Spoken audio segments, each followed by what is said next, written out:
Hello दोस्तों, नमस्ते का आदाब और आप सब लोगों का वापस से स्वागत है मेरे YouTube चैनल आस्क सौरभ पे।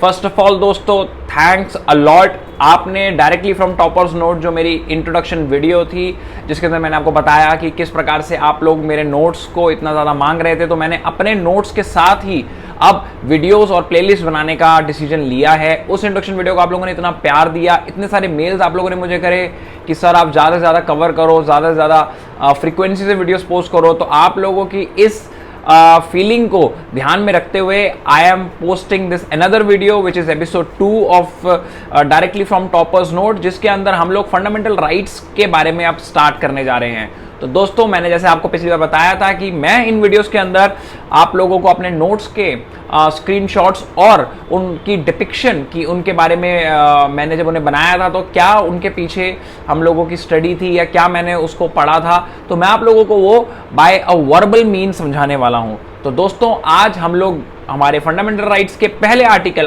12 के बारे में, जो कि स्टेट को डिफाइन करता है, पढ़ने वाले हैं। इसलिए बिना किसी समय को बर्बाद करें आइए शुरू करते हैं आज का वीडियो और चलते हैं सबसे पहले बेयर एक्ट की तरफ और उसमें पढ़ते हैं कि आर्टिकल 12 का डेफिनेशन क्या है और आपको मैं point by point, word by word बताता हूं कि what article 12 stands for.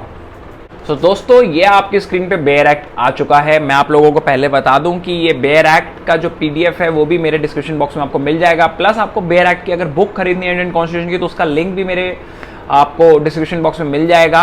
Laxmikant जो कि एक तरीके से बाइबल मानी जाती है इंडियन पॉलिटी की, उसका भी लिंक आपको मेरे डिस्क्रिप्शन बॉक्स में मिल जाएगा। You can buy any of them और you can download the link from the PDF. तो आइए दोस्तों, पहला हमारा जो आर्टिकल है आर्टिकल 12 फंडामेंटल राइट्स का, इसको पढ़ते हैं। दोस्तों, ये आर्टिकल आप देख सकते हैं कितना छोटा सा आर्टिकल है। मेरे हिसाब से केवल 5 से 6 लाइन का ये आर्टिकल है, मगर आप इसकी 5 से 6 लाइनों पे मत जाइएगा। ये आर्टिकल जितना छोटा है उतना ही बड़ा ये बम है। ये आर्टिकल आने वाले इस पार्ट 3 यानी फंडामेंटल राइट के पार्ट के जितने भी आर्टिकल्स हैं उन सबके अंदर स्टेट की डेफिनेशन, यानी जहां जहां पे वर्ड स्टेट लिखा गया है उसकी डेफिनेशन बताता है। और मैं आपको बता दूं, ये स्टेट का क्या मतलब है उसको बताते हुए इतने सारे केसेस और इतने सारे जजमेंट्स और लैंडमार्क जजमेंट्स हमारे सुप्रीम कोर्ट और डिफरेंट कोर्ट्स को देने पड़े। तो आप सोच सकते हैं कि फंडामेंटल राइट्स के अंदर जितने आर्टिकल्स हैं उनके अंदर इस आर्टिकल 12 की वैल्यू कितनी इंपॉर्टेंट है कि स्टेट की डेफिनेशन को डिफाइन करने के लिए सुप्रीम कोर्ट तक को एक अपना 6 फैक्टर फॉर्मूला देना पड़ा था। और इसके आर्टिकल के छोटा, वो कहते हैं ना छोटा पैकेट बड़ा धमाका, तो ये आर्टिकल बेसिकली वैसा ही है। तो आइए हम इनको वर्ड बाय वर्ड पढ़ते हैं और आपको इस मेरे वर्ड बाय वर्ड पढ़ने से एक चीज और पता लग जाएगी कि किस प्रकार से हम लोग एक आर्टिकल को पढ़ते हैं। तो जो लोग नए हैं, जो लोग आर्टिकल को पढ़ना अभी शुरू कर ही रहे हैं, वो मेरे इस पढ़ने के तरीके से भी इसको समझ सकते हैं। तो सबसे पहले पार्ट, हमें किसी भी आर्टिकल को पढ़ने में कॉमास का बहुत ध्यान रखना है और इसको हम शुरू करते हैं। सबसे पहले लिखा गया है इसमें in this part, comma, in this part से मतलब है कि इस पार्ट 3 के अंदर जो हम बात करने जा रहे हैं इस आर्टिकल में, वो सिर्फ इस पार्ट 3 को रेफर करती है। Unless the context is otherwise require, यानी अगर कोई और चीज है। वैसे तो ये जो इस आर्टिकल की डेफिनेशन जो अभी देंगे स्टेट की, वो डेफिनेशन हमेशा वैसे ही रहेगी। Unless the context is otherwise, यानी कुछ और अगर मैटर हो या कोई स्पेसिफिकली डिफाइन किया गया हो कहीं पे तो बात अलग है, वरना स्टेट की डेफिनेशन जो ये देने वाले हैं वही रहेगी। The state includes the government and parliament of India and the government and the legislature of each of the states and all local or other authorities within the territory of India or under the control of the government of India। दोस्तों, इसके अंदर वो बता रहा है कि state किसको include करता है। स्टेट इंक्लूड करता है द गवर्नमेंट, सरकार, एंड पार्लियामेंट ऑफ इंडिया, यानी government of India and parliament of India, दो चीजें आ गई। यानी कोई भी लॉ अगर बोलते हैं कि this law have been pass by the state, तो अगर वो पार्लियामेंट ने पास करा है तो वो स्टेट के डेफिनेशन में आएगा। अगर वो गवर्नमेंट ऑफ इंडिया ने पास किया तो वो गवर्नमेंट ऑफ इंडिया के डेफिनेशन में आएगा। ठीक है। दूसरा वो बोल रहा है the government and the legislature of each of the states, यानी हर स्टेट की, ईच स्टेट यानी हर स्टेट की गवर्नमेंट और उसकी लेजिस्लेचर। ठीक है, गवर्नमेंट और लेजिस्लेचर, देखो आप लोगों को पता होना चाहिए कि parliament and government are two different thing. Government is an executive body whereas parliament is a legislative body, तो उन्होंने दोनों को इंक्लूड किया, यानी एग्जीक्यूटिव एंड लेजिस्लेटिव। ठीक है, स्टेट की गवर्नमेंट और स्टेट की लेजिस्लेचर, सेंटर की गवर्नमेंट और सेंटर की पार्लियामेंट, ये चारों स्टेट, इन चारों को हम स्टेट मानेंगे। एंड लोकल और अदर अथॉरिटी, लोकल क्या मतलब है, लोकल गवर्नमेंट्स हो गई। एंड अदर अथॉरिटीज जो वर्ड है उसी वर्ड की सारी लड़ाई है।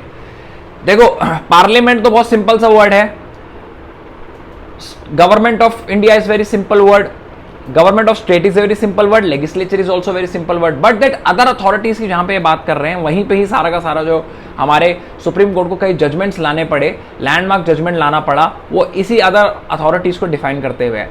मगर अगर आप इस आर्टिकल को ढंग से पढ़ेंगे तो उसकी लास्ट लाइन में लिखा है with in the territory of India, यानी इंडिया के अंदर, टेरिटरी के अंदर जो है वो, और under the control of government of India, यानी इसमें टेरिटरी की भी बंदिश नहीं है। यानी अगर कोई ऐसी गवर्नमेंट अथॉरिटी है जो इंडिया ही नहीं, इंडिया के बाहर भी काम कर रही है, तो वो भी स्टेट कहलाई जाएगी। अगर वो कहलाई जाएगी स्टेट अगर वो गवर्नमेंट ऑफ इंडिया या गवर्नमेंट ऑफ एनी स्टेट या पार्लियामेंट या लेजिस्लेचर के कंट्रोल पे है। तो दोस्तों अब मेरे नोट्स की तरफ चलते हैं और देखो मैंने अपने नोट्स के अंदर भी इसको कैसे डिफाइन किया हुआ है। देखो आप देखोगे पहले पॉइंट के अंदर मैंने government and parliament of India, यानी पहले में हमने सेंटर डाल लिया, दूसरे में state and legislature government, state government legislature assembly मैंने दूसरे में वो डाल दिया, थर्ड लोकल गवर्नमेंट यानी म्यूनिसिपैलिटीज और पंचायत, और उसके बाद फोर्थ जो है वो statutory bodies under control of government of India, specifically mention under control of government of India. अब नीचे आप देखो मैंने स्लैश करके लिखा है इन इंडिया और आउटसाइड इंडिया, यानी दोनों, टेरिटरी से डिफाइन नहीं है स्टेट। अगर कोई ऐसी ऑर्गेनाइजेशन है जो कि गवर्नमेंट ऑफ इंडिया द्वारा चलाई जा रही है मगर वो ऑर्गेनाइजेशन इंडिया के बाहर है, तब भी वो जो ऑर्गेनाइजेशन है वो इस स्टेट की डेफिनेशन में आएगी, यानी फंडामेंटल राइट्स जो हैं वो इसके माने जाएंगे, उसके अंदर उसके रूल्स के हिसाब से वो चलेगी। तो आप देख सकते हैं मैंने इनको 4 कैटेगरीज में कितने अच्छे तरीके से डिफाइन किया था मैंने नोट्स के अंदर, बहुत ही फर्म तरीके से। और आपको मैं लैंडमार्क जजमेंट जो बता रहा था जिसमें 6 फैक्टर रूल्स बताए गए थे हमारे, वो लैंडमार्क जजमेंट थी अजय हासिया वर्सेस खालिद मुजीब इन 1981 के केस में। तो आप उस केस को भी पढ़ सकते हैं, वो एक लैंडमार्क जजमेंट है, ठीक है। आप ये स्टेट की डेफिनेशन को भी पढ़ सकते हैं। स्टेट की डेफिनेशन हमारे लिए जरूरी इसलिए हो जाती है क्योंकि जो फंडामेंटल राइट्स हैं हमारे कॉन्स्टिट्यूशन के अंदर वो स्टेट को ही प्रोटेक्ट करना है। दोस्तों जब हम फंडामेंटल राइट की बात करते हैं तो फंडामेंटल राइट के अंदर रिजर्वेशंस हैं, रिजर्वेशंस इन प्रमोशंस हैं। आप कभी भी नोट करेंगे वो किसी प्राइवेट कंपनी में नहीं होती, यानी कोई भी जो प्राइवेट कंपनी है वो रिजर्वेशन, प्रमोशन इन रिजर्वेशन को नहीं भी दे तो चलेगा, यानी आप उस पर केस नहीं कर सकते। यूनियन बनाए नहीं बनाने दो तो चलेगा प्राइवेट कंपनी, बट अगर वो स्टेट की बॉडी है, यानी if that body is a state, what is state? Parliament of India, Government of India, Legislature of India, Legislature of Assembly of any of the state, Government of state, local body, authority controlled by the Government of India और Government of state, अगर वो इस category में आती है तो उसको जो फंडामेंटल राइट्स पार्ट 3 के अंदर दिए गए हैं उन सबको प्रोटेक्ट करना है। और अगर वो फंडामेंटल राइट्स नहीं दे पा रही है, उनको प्रोटेक्ट नहीं कर पा रही, तो उसको फिर हम लोग सुप्रीम कोर्ट या हाई कोर्ट में थ्रू द रिट चैलेंज कर सकते हैं। But the private entity, the private body which is out of the definition of state is protected from this fundamental right। उनको जरूरी नहीं है कि फंडामेंटल राइट को प्रिजर्व करना, प्रोटेक्ट करना उनकी जिम्मेवारी नहीं है। तो दोस्तों इसलिए स्टेट की डेफिनेशन बहुत ज़्यादा बढ़ जाती है क्योंकि कई सारे लैंडमार्क केसेस के अंदर ये बताया गया, पूछा गया है कि क्या ये जो बॉडी है, यानी एक अगर ऑर्गेनाइजेशन में मान लेता हूँ, अगर सपोजिटली हम मान लेते हैं कि अगर हम बात करें किसी प्राइवेट कंपनी आप ले लीजिए फॉर एग्जांपल होंडा, तो अगर होंडा कार वाले अपने वहां पे वर्कर्स को यूनियन नहीं बनाने दे रहे तो क्या वो वर्कर्स कोर्ट में जा सकते हैं? क्या वो होंडा कंपनी स्टेट के अंडर आती है या वो स्टेट की जो डेफिनेशन आर्टिकल 12 में दी गई उसके अंडर आती है? मगर अगर यही सेम चीज़ अगर गेल में हो जाए, यही सेम चीज़ अगर आप लोग कहें किसी गवर्नमेंट ऑर्गेनाइजेशन में हो जाए, किसी गवर्नमेंट बॉडी में हो जाए, तो क्या वो लोग कोर्ट जा सकते हैं? यही बात हमारे को ये आर्टिकल 12 बेसिकली बता रहा है। तो दोस्तों इसी के साथ हमारा आर्टिकल 12 खत्म होता है जिसमें मैंने आपको bare act word to word बताया, प्लस अपने नोट्स की डेफिनेशन से आप लोगों को दिखाया। उम्मीद करता हूं आपको आर्टिकल 12 समझ आया हो। ये छोटा आर्टिकल है बट बहुत इंपॉर्टेंट आर्टिकल है। उम्मीद करता हूं आप लोग इसे ढंग से पढ़ें, होमवर्क करें इसके ऊपर, और अपने एग्जाम में अगर इसका कोई क्वेश्चन रिलेटेड आपको आए तो आप उसे सॉल्व कर पाएँ। दोस्तों here Saurabh Kharwal signing off, take care and bye bye.